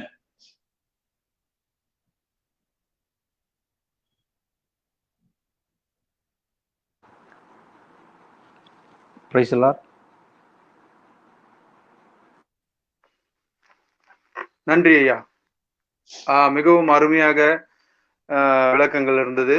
கமெண்ட்லே கூட ஒருவர் நமக்கு கமெண்ட் செய்திருக்கிறார். இதுவரைக்கும் அறியாத தெரியாத ஒரு பெரிய ஆராய்ச்சி பூர்வமான சத்தியங்களை எங்களுக்கு நீங்கள் சொல்லியிருக்கிறீர்கள் என்று அவர் சொல்லியிருக்கிறார். இன்னும் இந்த செய்தியை பார்த்து கொண்டிருக்கிற கேட்டுக்கொண்டிருக்கிற சகோதர சகோதரிகள் தொடர்ந்து உங்கள் கேள்விகளை கமெண்ட்ல தெரிவித்தால் நாங்கள் அதை உங்களுக்கு ஆசிரியர் அவர்கள் அதற்கு உங்களுக்கு பதில் கொடுப்பார். அதற்கு முன்பதாக நம்மிடத்திலேயும் ஒரு சில பார்வையாளர்கள் சார்பிலே, கிறிஸ்தவர்கள் சார்பிலே ஒரு சில கேள்விகள் எல்லாம் இருக்கிறது. அதையும் நாம் கேட்கலாம் என்று நினைக்கிறோம். ஐயா, இப்போ கிறிஸ்தவத்தில் ஜாதி இல்லை என்று மிகவும் அழுத்தமும் திருத்தவமாய் நீங்க ரொம்ப ஸ்ட்ராங்கா சொல்லிட்டீங்க. இதுக்கு மேலே தமிழ்நாட்டிலே, உலகத்திலே ஒருவராலும் இப்படிப்பட்ட ஒரு வசனத்தை கோட் பண்ணி இவ்வளவு ஸ்ட்ராங்காய் சொல்ல முடியாது என்று நான் தீர்க்கமாய் நம்புகிறேன். அதனால அப்படி இருக்கும்போது கிறிஸ்தவத்தில் ஜாதி இருக்கிறது என்று ஒரு சில ஊழியர்கள் சில விவாதங்களிலே கிறிஸ்தவத்தில் ஜாதி இருக்கிறது என்று ஒத்துக்கொள்கிறார்கள். அதற்கு வசனங்கள் அவர்கள் அவ்வளவாய் கோடிட்டு காட்டுவதில்லை. கிறிஸ்தவத்தில் ஜாதி இருக்கிறது, கிறிஸ்தவத்தில் ஜாதி இருக்கிறதுனாலே ஜாதி இல்லாத ஒரு மதத்தை நான் போய் தழுவ போகிறேன் என்று ஒரு சிலர், ஜாதி இல்லாத மதத்திலே நான் போய் தழுவ போகிறேன், இந்த மதத்திலே ஜாதி இல்லை அப்படின்னு இஸ்லாத்தை குறிப்பிட்டு அவர்கள் சொல்லியிருக்கிறார்கள். யாரோ ஒருவர் என்று சொல்வதை விட மீடியாக்களிலே அதிகமாய் இது பகிரப்பட்ட ஒரு விஷயம் தான். நாம் மறைப்பதற்கு ஒன்றுமில்லை, ரகசியமா பேசுவதற்கு ஒன்றுமில்லை. சகோதரர் அகத்தியர் என்பவர் ஒரு காரியத்தை அவர் வெளிப்படையாக சொல்லியிருக்கிறார். கிறிஸ்தவத்தில் கூட ஜாதி இருக்கிறது, நான் கிறிஸ்தவத்தை விட்டுவிட்டு இஸ்லாத்தை தழுவ போகிறேன் என்று அவர் அறிக்கை விட்டுவிட்டு, அதற்கு பிற்பாடு ஒரு சில சஞ்சலப்பும் சலசலப்பும் கிறிஸ்தவ வட்டாரத்தில் எழும்பின பிறகு திரும்பவும் அவர், நான் இதை விளையாட்டுக்கு சொன்னேன், கிறிஸ்தவர்களை நான் இது ஒரு அவேர்னஸ் உண்டாக்குவதற்காக நான் சொன்னேன், அப்படியெல்லாம் அவர் திரும்பவும் அவர் சொல்லியிருக்கிறார். இப்படி அதே நபர் கிறிஸ்தவத்திலே ஜாதி இருக்கிறது என்று அவர் ஒப்புக்கொண்டு மீடியாக்களிலே சொல்லியிருக்கிறார். ஐயா, இப்போ இது போல சொல்லும் பொழுது பார்க்கிற மற்றவர்கள் கிறிஸ்தவத்தில் ஜாதி இருக்கிறது போல அப்படி என்று நினைத்துக் கொள்வதற்கு அதிக வாய்ப்பு இருக்கு இல்லையா? இப்படி சொன்னதை பத்தி அப்படி சொல்லுகிறவர்கள் யாராக இருந்தாலும் சரி, கிறிஸ்தவம் என்றால் அர்த்தம் என்ன என்று அவர்களுக்கு தெரிய வேண்டும். கிறிஸ்தவம் என்றால் இந்த வேதத்தில் உள்ள வசனம்தான் கிறிஸ்தவம்.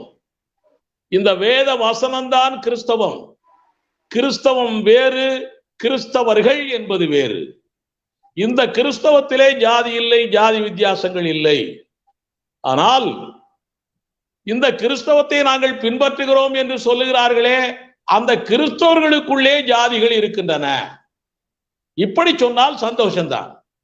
அந்த ஜாதிகள் மறைய வேண்டும், அதற்காய் ஒவ்வொரு ஊழியக்காரர்களும் ஒவ்வொருவரும் பிரயாசப்பட வேண்டும் என்று சொன்னால் சந்தோஷம்தான்.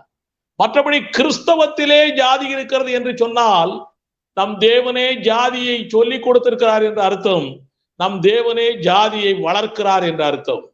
அப்படி நம் தேவன் இல்லை, இல்லவே இல்லை. அவர் உலகம் முழுவதற்கும் ஒரே தேவன். அதனால கிறிஸ்தவத்திலே ஜாதி இல்லை, வசனமும் இல்லை. நன்றி ஐயா. இப்போ நீங்க சொன்ன காரியம்தான். இப்போ ஆபிரகாம் தன் ஜாதியில் பெண் எடுத்தானா அப்படி என்ற தலைப்பு நாம் இன்றைக்கு வைத்ததற்கு ஒரு பெரும் காரியம். ஆபிரகாமை மையமாக கொண்டுதான் கிறிஸ்தவத்தில் ஜாதி பார்க்கப்படுகிறது அப்படின்னு பெரும்பாலானோர் சொல்வதை நாம் கேட்டிருக்கிறோம். அதனால இன்றைக்கு செய்தி, இப்படிப்பட்ட ஆட்கள் கிறிஸ்தவர்கள் ஜாதி பார்க்கிறார்கள், ஆனால் கிறிஸ்தவத்தில் ஜாதி இல்லை என்பதை நீங்கள் அழுத்தம் திருத்தமாய் இன்றைக்கு எங்களுக்கு சொல்லிக் கொடுக்கிறீர்கள். நன்றி. இது போன்ற கருத்துள்ளவர்கள், இந்த செய்தியை பார்த்து கொண்டிருக்கிறவர்கள், தயவு செய்து இந்த சத்தியத்தை மற்றவர்களுக்கு போய் சொல்லும்படியாக உங்களை அன்போடு கேட்டுக்கொள்கிறேன். ஐயா, இப்போ இன்னொரு காரியம், ஒரு சிறிய கேள்விதான் அது. மத்தேயு 17ஆம் அதிகாரம் 21ஆம் வசனத்துல இது ஒரு நகைச்சுவை கூட எழுப்பிடுது சில நேரங்கள்ல. இந்த ஜாதி பிசாசு ஜபத்தினாலும் உபவாசனாலுமே இன்றி வேறொன்றினாலும் போகாது அப்படின்னு நமக்கு வசனம் சொல்லுது இல்லைங்களா? ஒரு சிலர் இந்த வசனத்தை வைத்துக்கொண்டு பாத்தீங்களா, வேதத்திலே ஜாதி இருக்கு, ஜாதி பிசாசு அப்படின்னு போட்டிருக்கு, இயேசுவே அதை சொல்லுகிறார் பாத்தீங்களா, இந்த ஜாதி பிசாசு அப்படின்னு போட்டிருக்கு, அப்ப வேதத்துல ஜாதின்னு ஒரு வார்த்தை இருக்கும்போது நீங்க எப்படி ஜாதி இல்லைன்னு அப்படி சொல்லலாம் அப்படி என்று ஒரு சிலர் வாதிடுகிறார்கள். அவர்களுக்கு நீங்கள் சொல்லும் என்னங்கய்யா? ஜாதி என்று டிரான்ஸ்லேட் பண்ணியிருக்கிறாங்க, this kind of Satan, this kind of evil spirit, இந்த இப்படிப்பட்ட வகையான பிசாசு, அதை சொல்வதற்கு தான் இப்படிப்பட்ட ஜாதி பிசாசு என்று எழுதப்பட்டிருக்கிறது. ரைட். அப்படியே இவர்கள் சொல்லுகிறபடி அது ஜாதி பிசாசு என்று எடுத்துக்கொண்டால், இந்த ஜாதி பிசாசை விரட்ட வேண்டும் என்றுதான் 17:21 எழுதப்பட்டிருக்கிறது மத்தேயுல. இந்த ஜாதி பிசாசு இருக்கணும்னு சொல்லல, இந்த ஜாதி பிசாசை விரட்டணும், அதுக்கு என்ன வழி அப்படின்னு தான் சொல்லி இருக்குது. அதனால அந்த ஜாதி பிசாசுன்னு நீங்க எடுத்துக்கிறது தப்பு. அப்படியே ஜாதின்னு எடுத்துக்கிட்டா கூட விரட்ட வேண்டிய கட்டாயத்திலே இருக்கிறதா இந்த வசனம் நமக்கு போதிக்கிறது.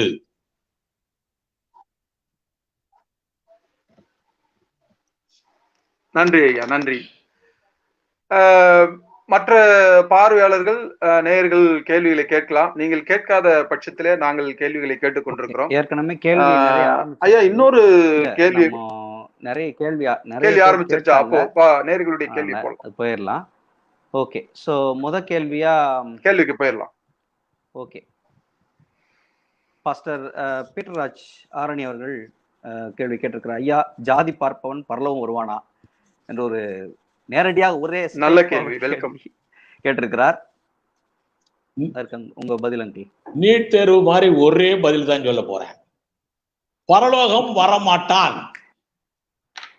ஜாதி பார்ப்பவன் பரலோகம் வரமாட்டான். முடிஞ்சு போச்சு, அவ்வளவுதான். ஐயா, அடுத்த கேள்வி போங்க. ஆன்சர் புரிஞ்சிட்டு இருக்கோம். ஓகே, சரி. சோ இப்படி ஸ்ட்ராங்கா சொல்றது தமிழ்நாட்டிலே நம்ம ஒரு ஆள் தான் நினைக்கிறேன். இப்படி ஸ்ட்ராங்கா சொல்றது. ஆவியானவர் நமக்குள்ள இருக்கிறார், ஆவியானவர் நமக்குள்ள இருக்கிறார், சொல்ல வைக்கிறார், சொல்லுகிறோம், தைரியத்தை கொடுக்கிறார், வல்லமையை கொடுக்கிறார், சொல்லுகிறோம். Okay, very good, very good. அடுத்த கேள்வி. மற்றவர்கள் ஜாதி பார்க்க மாட்டேன் என்று சொல்லுகிறார்கள். ஓகே, நான் இல்ல, ஒரு காரியம் சொல்லிடுறேன். மற்றவர்கள் மேடைகளிலே ஜாதி பார்க்க மாட்டேன் என்று சொல்லிவிட்டு தங்களுடைய திருமண காரியத்திலே, தங்களுடைய நிகழ்ச்சிகளிலே ஜாதிகளை நுழைப்பதை நாம் கண்கூடாக நிறைய இடங்களிலே பார்க்கிறோம். அப்படிப்பட்டவர்களுக்கு இது ஒரு இந்த செய்தி, பரலோகம், ஜாதி பார்க்கிறவர்கள் பரலோகம் வரமாட்டார் என்பது ஒரு சவுக்கடியாக இருக்கும் என்று நான் நம்புகிறேன். நல்ல கனி கொடாத மரம் எல்லாம் வெட்டுண்டு அக்கினிக்கு போகும். கனி கொடுப்பதுக்கு எப்படி பரலோக பிதாவின் சித்தத்தின்படி செய்கிறவனே பரலோகராஜ்யத்துக்கு போவான். பரலோக பிதா ஜாதியை பிரிக்கவில்லை, ஜாதியை பிரித்து வைக்கவில்லை. அதனால இவங்க எல்லாம் பரலோகத்துக்கு வரமாட்டாங்க. வெரி குட், கர்த்தருக்கு ஸ்தோத்திரம். சோ அதனால நம்ம ஒருவர் தான்றதுல கொஞ்சம் நம்ம அடக்கி வாசிக்க நல்லதுன்னு நினைக்கிறேன். ஏன்னா நம்மை போல நிறைய பேர் இருக்கலாம், நமக்கு தெரியல. நாம் தாழ்மையை அணிந்து தெரியாத வரைக்கும் நம்ம ஒருத்தர் தான் சொல்லிக்கலாம். தெரிஞ்சிருச்சுன்னா சொல்லலாம். ஓகே, பார்க்கிறவர்களுக்கு அப்படி ஒரு சூழ்நிலை உருவாகும். அதுல சந்தோஷப்படுகிறோம். ஆனாலும் நிறைய பேர் அதை பார்த்து கொண்டிருப்பவர்கள், நாங்களும் இப்படி இருக்கிறோமே, எலியாவை போல 7000 பேர் என்று சொல்லிக் கொள்வார்கள். அதனால அப்படி இருந்திருந்தால் இந்நேரம் கமெண்ட்ல நாங்களும் இருக்கிறோம் யான்னு சொல்லியிருப்பாங்க. யாரும் இது வரைக்கும் யாரும் கமெண்ட்ல நாங்களும் ஜாதி பார்க்க மாட்டோம், நாங்களும் அப்படிப்பட்ட கூட்டம் தான் இது வரைக்கும் யாரும் சொல்லல. ஓகே, 66 பேர் இருக்காங்க. 6 கோடி பேர் நம்முடைய நாட்டில் இருக்கிறார்கள், கிறிஸ்தவர்கள் நிறைய இருக்கிறார்கள். ஓகே, வாருவார்கள். அந்த அடிப்படையிலே நாம் அடுத்து கடந்து போவோம். இது முகத்தையே மறைக்கக்கூடிய அளவுக்கு பெரிய கமெண்ட் எழுதியிருக்கிறார். அதனாலே முகத்தை மறைத்து விட்டே நான் இந்த கருத்தை படிக்கிறேன். சகோதரர் கதிரவன் தமிழன், வணக்கம். கிறிஸ்தவர்கள் சாதி பார்ப்பதில்லையா? வரதட்சணை வாங்காத கிறிஸ்தவர்கள் எத்தனை பேர் இருக்கிறார்கள்? ஏழ்மையான வீட்டு திருமணம் நடக்கும்போது எத்தனை போதகர்கள் பணம் வாங்காமல் திருமணம் செய்து வைக்கிறார்கள். அப்படி திருமணத்தை காசு வாங்கி நடத்தி வைக்கும் போதகர்களை என்ன செய்யும் உங்கள் கிறிஸ்தவ சமூகம்?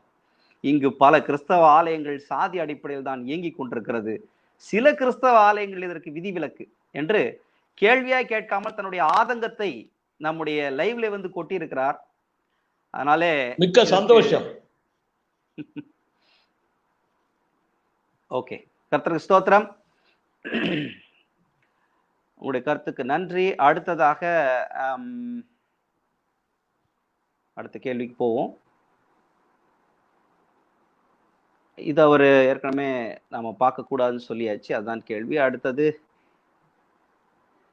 ஓகே, கர்த்தர் நல்லவர். ஸோ நிறைய பேர் தங்களுடைய கமெண்ட்ஸை கொடுத்து கொண்டிருக்கிறார்கள். கர்த்தர் நல்லவர். ஸோ இதனுடைய ரொம்ப ரொம்ப அடிப்படையான ஒரு காரியம் இது. இதில் அதிகமாக இந்த காரியம் கிறிஸ்தவத்துக்குள்ளே பரவ வேண்டும். கிறிஸ்தவத்துக்குள்ளே சாதிகள் இல்லை, கிறிஸ்தவர்களுக்குள்ளே தான் இருக்கிறது. அதுவும் அந்த காரியமும் இந்து மதத்திலிருந்து தான் இது ஒட்டிக்கொண்டே இன்னும் பிடித்து கொண்டிருக்கிறது என்பதை நாம் அதிகமாக புரிந்து கொள்ள வேண்டி இருக்கிறது. நாம் பழைய காரியத்தை விட்டுவிட்டு நம்முடைய ஒன்றே ஜாதி, பரிசுத்த ஜாதிக்குள்ளே நாம் இணைந்து கொள்ள வேண்டும் என்பதை நாம் ஆழமாய் புரிந்து கொள்ள வேண்டும். அதில் விசேஷமாக நீங்கள் சொன்ன போல அங்கிள், நிறைய பேர் வந்து வெளியில பிரசங்கத்திலும் சரி, வெளியில இப்போ பேசும்பொழுதெல்லாம் நாங்கள் சாதிகள் பார்ப்பதில்லை, நாங்கள் வந்து இப்படியெல்லாம் பிரிவினைகள் உண்டு பண்ணுவதில்லை அப்படின்னு சொல்லி விடுவார்கள். ஆனால் திருமணம் என்று வருகிற பொழுது, நீங்கள் சொல்லியிருக்கிறீர்கள், திருமணம் என்று வருகிற பொழுது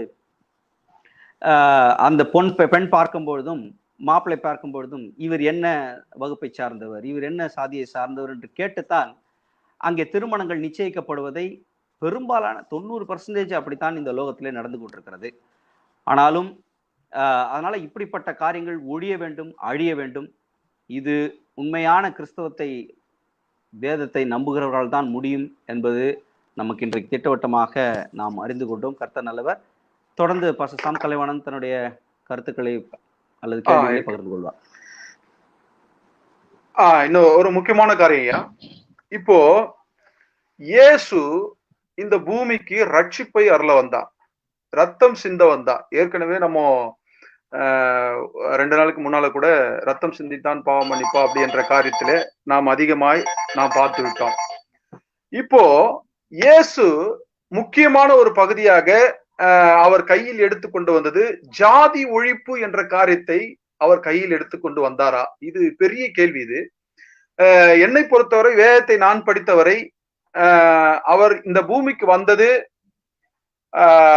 பாவிகளுக்காக வந்தார், பாவத்திலிருந்து விடுதலை கொடுக்க வந்தார், ரட்சிப்பு கொடுக்க வந்தார், பிசாசின் கிரியைகளை அழிக்கும்படிக்கே தேவகுமாரன் வெளிப்பட்டார். இப்படி போன்ற பல வசனங்கள் மூலமாய் நாம் உறுதியாய் இந்த காரியத்தை தான் அவர் கையில எடுத்துட்டு வந்தாரு அப்படின்னு உறுதியாய் நம்மளால சொல்ல முடியுது.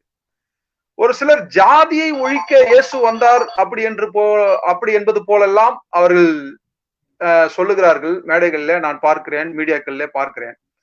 அப்படி ஜாதியை ஒழிப்பதற்கு முக்கியமான வேலையாக அதை எடுத்துக்கொண்டு இயேசு இந்த பூமிக்கு வந்தாரா? அதை பத்தி கொஞ்சம் சொல்லுங்க. முதலிலே நமக்கு நீங்கள் சொன்னபடி அவர் பாவத்தை நீக்க வந்தார், ரட்சிப்பு கொடுக்க வந்தார், பிசாசின் கிரியைகளை அழிக்க வந்தார் என்று நீங்கள் சொன்னீர்களே. பாவம் என்றால் என்ன, பிசாசின் கிரியைகள் என்றால் என்ன, இந்த காரியம் தெரிந்து விட்டால் போதும். பாவம் என்பது முதல் நாளே உங்களுக்கு சொன்னேன், தேவனுக்கு விரோதமாகவும் உலகத்தில் உள்ள மற்ற சக மனிதர்களுக்கு விரோதமாகவும் செய்கிறதெல்லாம் பாவம். ஆக இந்த பாவத்திலிருந்து விடுதலை கொடுக்க தேவன் வந்தார், இயேசு வந்தார். அப்படி என்றால் உலகத்து மனிதர்களுக்கு விரோதமாய் இருக்கிறது இந்த ஜாதி தானே. நீ பெரியவன், நீ தாழ்ந்தவன், நீ உயர்ந்தவன், நீ தொடாதே போவாதே அப்படின்லாம் சொல்றது எல்லாமே இந்த ஜாதியும் ஒரு காரியமாய் இருக்கிறது அல்லவா. தேவனுடைய பார்வையிலே அப்போஸ்தலரிலே எழுதப்பட்டிருக்கிறது, ஒரே மனிதனுடைய ரத்தத்தை கொண்டு பூமி முழுவதையும் அவர் மனிதர்களால் நிரப்பி இருக்கிறார் என்று எழுதப்பட்டிருக்கிறது. அப்படி என்றால் ஒரே ரத்தம், ஒரே ஜாதி, இது தேவ நீதி. அப்போ அந்த தேவநீதிக்கு விரோதமாய் போகிறதும் பாவம்.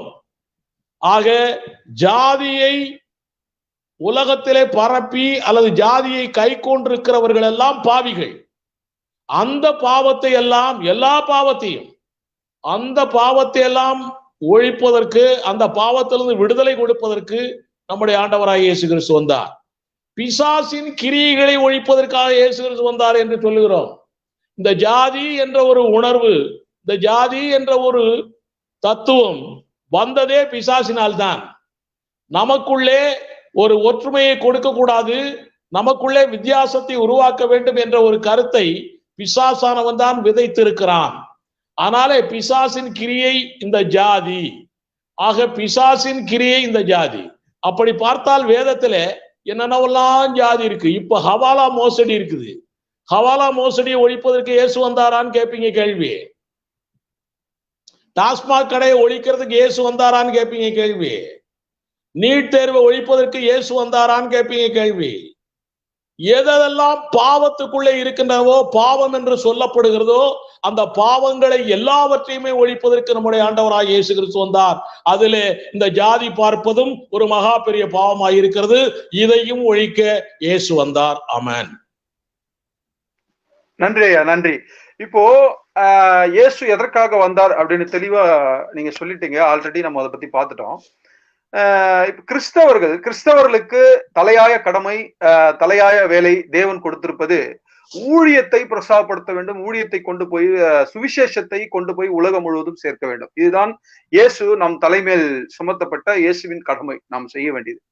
இதை விட்டு சிலர் என்ன பண்றாங்கன்னா, ஜாதி ஒழிப்பை கையில் எடுத்துக்கொண்டு ஜாதியை ஒழிக்க வேண்டும் என்று ஆங்காங்கு பிரசங்கித்துக் கொண்டு ஜாதியை நாங்கள் ஒழிக்க போகிறோம், இந்த பனியன்ல டிஷர்ட்ல எல்லாம் பிரிண்ட் எல்லாம் போட்டு ஜாதி ஒழிக இப்படி எல்லாம் போட்டுக்கிட்டு சில ஊழியக்காரர்கள் இதை ஒரு பெரிய வேலையை எடுத்து இதை செஞ்சுக்கிட்டு இருக்கிறாங்க. ஜாதியை ஒழிக்க போறோம், நாங்க ஜாதியை இது பண்ண போறோம் அப்படின்னு சொல்லிட்டு இருக்காங்க.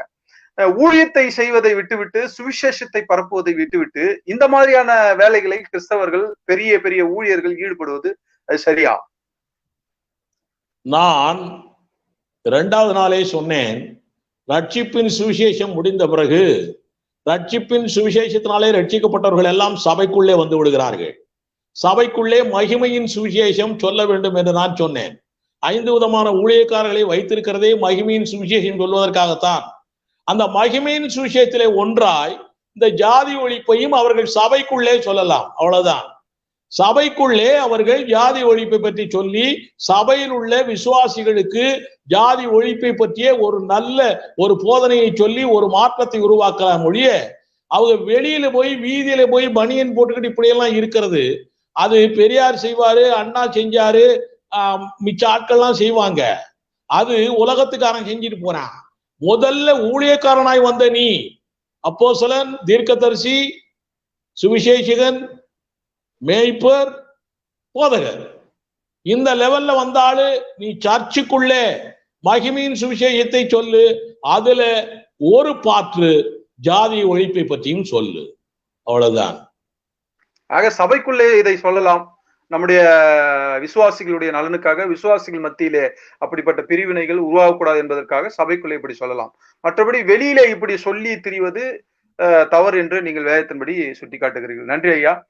கிட்டத்தட்ட வெளியே போய் சொன்னீங்கன்னா உயர்ந்த ஜாதிக்காரங்க, அவர்கள் பெரியவர்கள் என்று நினைத்துக் கொண்டிருக்கிற பிராமணர்களை போன்றவர்கள் எல்லாம் கிறிஸ்தவர்களாய் மாற மாட்டார்கள். நம்மை கெடுத்துக் கொண்டிருக்கிற காரியமாய் மாறுகிறது. இதெல்லாம் சிந்தித்து செயல்பட வேண்டும். கரெக்ட் ஐயா. நன்றி, நன்றி ஐயா.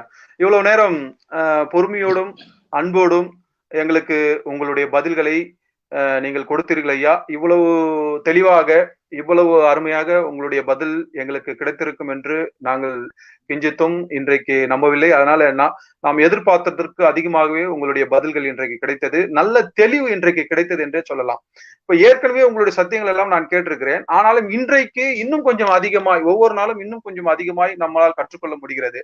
அதனால இந்த நேரடி காட்சியை பார்த்து கொண்டிருக்கிற, இந்த வீடியோவை பார்த்து கொண்டிருக்கிற சகோதர சகோதரிகள், அன்பர்கள், நண்பர்கள் அனைவருக்கும் நான் உங்களுக்கு சொல்லுகிறேன், நீங்கள் இதை பார்த்து இந்த சத்தியத்தை ஏற்று நீங்கள் வெளியிலேயும் போய் இந்த சத்தியத்தை நீங்கள் சொல்ல வேண்டும் என்று உங்களை அன்போடு கேட்டுக்கொள்கிறேன். மற்றபடி தொடர்ந்து இந்த நிகழ்ச்சியை பாருங்கள். இந்த நிகழ்ச்சியை மற்றவர்களுக்கும் அறிமுகப்படுத்துங்கள். நிச்சயமாய் இந்த நிகழ்ச்சி உங்களை மாற்றி இருக்கிறது என்றால், உங்களுக்கு ஒரு பெரிய தாக்கத்தை ஏற்படுத்தியிருக்கிறது என்றால், இது மற்றவர்களுக்கும் நிச்சயமாய் தேவைப்படும். மற்றவர்களுக்கும் இந்த நிகழ்ச்சியை நீங்கள் பகிர்ந்து நீங்கள் இந்த ஊழியத்தை செய்யுமாறு உங்களை அன்போடு கேட்டுக்கொள்கிறேன். இப்பொழுது நிகழ்ச்சி முடிவுற போகிறது. அதற்கு முன்னாலே நம்முடைய பாஸ்டர் சத்யதாஸ் அவர்கள் ஓரிரு காரியங்களை சொல்லி முடித்து ஜெபித்து இதை முடித்து வைப்பார். ஓகே, ஸோ அதுக்கு முன்னாடி நமக்கு டைம் ஆயிடுச்சு. இருந்தும் பிரதர் ஸ்டீஃபன் இளஞ்செழியன் அவர்கள் ஒரு கேள்வி கருத்தை சொல்லியிருக்கிறாரு. அதை அவர் ஒரு தூரம் கேட்டார். ஸோ நல்ல கேள்வியும் அது தொடர்பான விளக்குமுறை. தொடர்ந்து வரதட்சணை என்ற விடயத்தில் இன்று அதிகமான போதகர்கள் முதன்மையான இடத்தில் நிற்கின்றனர். எனினும் நாம் எவ்வளவு தூரம் பரலோகத்துக்கு தூரமானவர்களாக இருக்கிறோம், ஊழியர் நாம் கஷ்டப்படுகிறோம், கடன் பிரச்சனை இருக்குது என்று விளக்கம் கொடுத்தும் தட்டி விடுகிறார்கள். இதற்கு ஒரு விளக்கம் கொடுங்கள் ஐயான்னு கேட்டிருக்காரு. இது வரதட்சணை வாங்கலாமா, சீதனம் கொடுக்கலாமா அப்படின்ற மாப்பிள்ளை பெண் விட்டாதான் சீதனம் கொடுக்கணுமான்ற தலைப்பிலே இருக்கிறது. இருந்த அங்கிள் ஒரு வார்த்தை நீங்க சம்பந்தமா சொல்றீங்களா? சீதனம் கொடுப்பதற்கும் நம்முடைய ஊழியக்காரர்களுடைய ஏழ்மை நிலை மாறுவதற்கும் கடன் பிரச்சனைகள் தீர்வதற்கும் இதுக்கும் தொடர்பு இருக்கிற மாதிரி தெரியல. சீதனம் கொடுக்க கூடாது, அது பெண் வீட்டாரிடம் ஆபிரகாமுடைய விசுவாச மார்க்கத்தை ஃபாலோ பண்றவங்களா இருந்தா ஆபிரகாமை போல பெண் வீட்டாருக்கு தான் கொடுக்கணும் என்று நம்ம சொல்லுகிறோம். தாவீது கூட 100 நுனித்தோலை அவன் தான் கொடுத்தான் என்று சொல்லுகிறோம். இப்படி காரியங்கள் உண்டு. மற்றபடி ஊழியக்காரர்களுடைய கஷ்டங்கள், கவலைகள், கடன் பிரச்சனைகள், பொருளாதார குறைவுகள் இதெல்லாம் ஆண்டவராகிய இயேசு கிறிஸ்து ஐஸ்வர்ய சம்பரணராய் இருந்தவர் ஏழையாய் இந்த பூமிக்கு வந்தார். நம்முடைய ஏழ்மை நிலையை மாற்ற வேண்டும் என்பதற்காக 2 கொரிந்தியர் 8:9. இப்படிப்பட்ட விசுவாச வார்த்தைகளை விசுவாசித்து நான் இன்றைக்கு ஐஸ்வர்யவானாய் தேவன் என்னை மாற்றி இருக்கிறார். இங்கே இருக்கக்கூடிய அட்மின்களை ஐஸ்வர்யவானாய் மாற்றி இருக்கிறார். ஆக விசுவாசம் வெற்றியை தரும். வசன விசுவாசத்தோடு எந்த ஊழியக்காரரும் வாழ்ந்தால் போதும், நிச்சயமாய் காரியங்கள் நடக்கும். அவங்களுக்கு உண்ணவும் உடுக்கவும் போதும் என்று இருக்க கடவும், அதுல சந்தோஷப்படட்டும். அதுக்கப்புறம் டிவி வாங்கலாமா, கார் வாங்கலாமா, ஏரோப்ளேன் வாங்கலாமா, அதெல்லாம் அப்புறம் பார்த்துக்கிட்டோம். முதல்ல உண்ணவும் உடுக்கவும் போதும் என்று இருக்கணும் என்ற உணர்வு இருந்தாலே போதும், அவர்களுக்கு வெற்றி மேல் வெற்றி தேவன் கொடுப்பார், வெற்றி வாழ்க்கையை கொடுப்பார். ஓகே ஓகே, ஸோ பரவாயில்ல. ஐ திங்க் இவர் வாங்குற இடத்துல இருந்து பேசுறாரா, கொடுக்குற இடத்துல இருந்து பேசுறாருன்னு தெரியல. கொடுக்குற இடத்துல இருந்து தான் கஷ்டப்பட்டு இருக்கிறோம், எங்ககிட்டயே இப்படி கேட்கறதா தான் அவர் சொல்றாரு. பட் எனினும் ரெண்டுமே வேற வேற காரியம். ஒருவன் கஷ்டப்படுகிறான் என்பது ஒரு தனி சப்ஜெக்ட். அவனுக்கு சீதனம் கொடுக்கலாமா என்ற சப்ஜெக்ட். அவன் கஷ்டப்படுறானா இல்லையோ, ஒருவரை இப்படி வற்புறுத்தி இந்த சீதனமாய் வரதட்சணமாய் காரியங்கள் எல்லாம் கேட்பது என்பது ஒரு சரியான முறை அல்ல என்றுதான் நாம் நினைக்கிறோம். சரி, எப்படியோ கர்த்தர் நல்லவர். தொடர்ந்து நாம் அடுத்தடுத்த தலைப்புகளிலே நாம் தொடர்ந்து செய்தியை பார்ப்போம். நாளைக்கு கூட 9 to 10 மணி வரைக்கும் இந்த நிகழ்ச்சி நடைபெறும். கர்த்தர் நல்லவர். ஸோ இப்பொழுது நாம் நிகழ்ச்சியின் முடிவுக்கு வந்துவிட்டோம். நாம் இதில் உங்களுக்கு இன்னும் சந்தேகங்கள் இருந்ததுன்னா, உங்களுடைய சந்தேகங்களை நேரடியாக பேசணும்னு சொன்னால் கூட இங்கே டிஸ்பிளே பண்ண அந்த நம்பருக்கு நீங்கள் தொடர்பு கொள்ளலாம். 9449799822. ஓகே, ஸோ நாளைக்கு இன்னும் ஒரு தலைப்பிலே நாம் இதில் மீண்டும் ஒரு புதிய தலைப்பிலே நாம் உரையாட இருக்கிறோம். கர்த்தர் நல்லவர். இது அநேகருக்கு ஷேர் பண்ணுங்க. கர்த்தர் பெரிய காரியங்களை செய்வார். நாம் இப்பொழுது ஜெபித்து முடிக்க இருக்கிறோம். அன்பின் பரலோக பிதாவே, கர்த்தராக இயேசு கிறிஸ்து நாமத்தினாலே நாங்கள் ஒருமனப்பட்டு மீண்டும் அவருடைய சமூகத்தில் வருகிறோம். இந்த 1 மணி நேரம் கர்த்தாவே இந்த காரியத்தை தியானிக்க கர்த்தர் கொடுத்த கிருபைக்கு ஸ்தோத்திரம் ஐயா. கர்த்தாவே, கிறிஸ்தவத்தில் அன்பான இந்த மார்க்கத்தில் ஒரு நாளும் சாதிக்கு இடமில்லை என்பதை திட்டம் தெளிவாய் சொன்னதுக்காக ஸ்தோத்திரம். ஆண்டவரே உமக்கு ஸ்தோத்திரம். நாங்கள் வாழ்கிற இந்த சமுதாயத்துல இப்படிப்பட்டதான ஏற்றத்தாழ்வுகள் இன்னும் இருப்பதை கண்டு கொண்டிருக்கிறோம். அவர்கள் எல்லாரும் இந்த அன்பின் மார்க்கமாக்கிய கிறிஸ்தவத்தில் ஒரே ஜாதிதான், அது பரிசுத்த ஜாதி, அது இல்லாதவர்களெல்லாம் பாவ ஜாதி என்ற ஒன்று புரிந்து கொண்டு அப்படிப்பட்டதான உணர்வுடைய கர்த்தர் கிருபைத்தாங்க. அதற்கு இயேசுவே வழி, இயேசுவே சத்தியம் என்று புரிந்து கொண்டு கர்த்தருக்குள்ளே வாழ வளர கர்த்தர் வழிநடத்த வேண்டுமா ஜெபிக்கிறோம். இம்மட்டுமாக எங்களுக்கு இந்த காரியத்தை போதித்த என்னுடைய போதகர் டாக்டர் சேவரையா அவருடைய கரங்களை ஒப்புக் கொடுக்கிறோம். அவரை அபிரதமாக ஆசீர்வதிப்பீராக. பாஸ்டர் சாம் கலைவனுடைய கரங்களை ஒப்புக் கொடுக்கிறோம். இம்மட்டுமாக இருந்து இதை பார்த்து கொண்டிருக்கிற ஒவ்வொரு சகோதரருடைய கரங்களை ஒப்புக் கொடுக்கிறோம் ஐயா. இதை பார்த்து அநேக கிறிஸ்தவர்கள் இன்றைக்கு எங்கள் மீது கோபத்தில் இருக்க ஒவ்வொரு கிறிஸ்தவர்களுக்காக ஜெபிக்கிறோம். நீ கோபம் கொண்டாலும் பாவம் செய்யாது என்ற வார்த்தை அவர்களுக்குள்ள இருக்கட்டும். சத்தியத்தை நாங்கள் பேசுகிறதுனாலே உலக பார்வையில சத்ருவானாலும் பரவாயில்லை, நாங்கள் தைரியமாக எங்களுக்கு பேசத்தக்கதான கிருபை கொடுத்ததுக்காக பாதுகாத்துக் கொள்ளும், வழிநடத்தும். இயேசுவின் வருகை தாமதமானால் நாங்கள் மீண்டுமாக சந்திக்க கர்த்தர் கிருபை தருவீராக. இயேசுவின் நாமத்தில் வேண்டிக் கொள்கிறோம் எங்கள் ஜீவனுள்ள பிதாவே. ஆமென், ஆமென், ஆமென். நன்றி, நன்றி. மீண்டும் நாளை தினத்திலே இதே நேரத்திலே 9 மணி முதல் 10 மணி வரை நாம் சந்திப்போம். இப்பொழுது உங்களிடமிருந்து நாங்கள் விடைபெற்றுக் கொள்கிறோம். ஸ்தோத்திரம். ஸ்தோத்திரம்.